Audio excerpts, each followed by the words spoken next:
likely to be, we think, is Alfonso II, who was the Duke of Ferrara, who was married Lucretia, the 14-year-old daughter of Cosimo de' Medici. Lucretia was not well educated, and the Medici family could be considered little nouveau riche in comparison to the venerable Este family she was marrying into. However, Lucretia was very rich, she was beautiful, and she came with a large dowry. A year after the couple were married, in 1558, Alfonso abandoned her for 2 years before she died at the age of 17. There was a strong suspicion that she'd been poisoned. So, Robert Browning's My Last Duchess. That's my last Duchess painted on the wall, looking as if she were alive. I call that piece a wonder now. Frau Pandolf's hands work busily a day, and there she stands. Will please you sit and look at her. I said Frau Pandolf by design, for never read strangers like you that pictured countenance, the depth and passion of its earnest gaze. But to myself they turned, since none but I puts aside the curtain.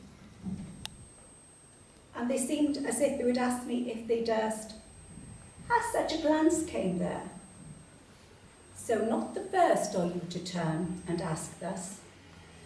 Sir, 'twas not her husband's presence only called that spot of joy into the Duchess's cheek.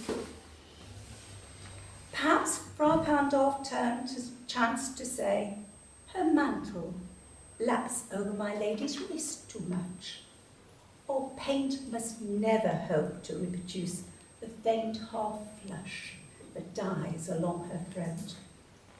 Such stuff was courtesy, she thought,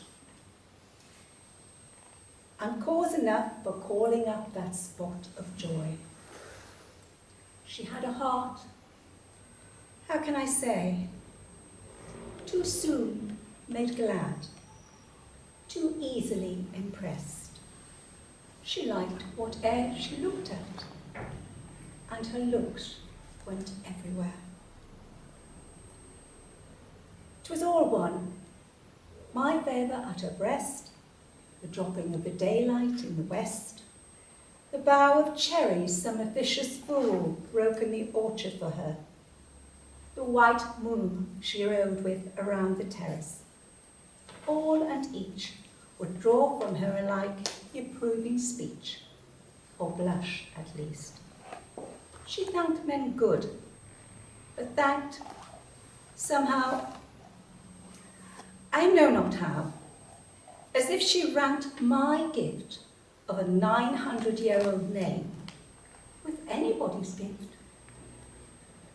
Who'd stoop to blame this sort of trifling, even had you skill in speech, which I have not, to make your will quite clear to such a one and say, just this or that, and you disgust me, here you miss, or there you exceed the mark.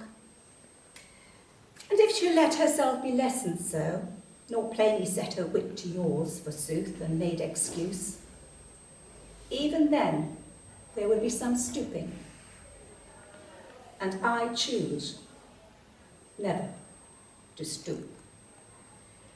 Oh, sir, she smiled, no doubt, whene'er I passed her, but who passed without much the same smile?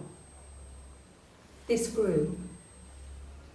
I gave commands, and then all smiles stopped together. There she stands, as if alive. Will't please you rise? We'll meet the company below then. I repeat, the Count, your master's known munificence, is ample warrant that no just pretence of mine for dowry will be disallowed, though his fair daughter's self, as I avowed, is at starting, is my object. Nay, we'll go down together, sir.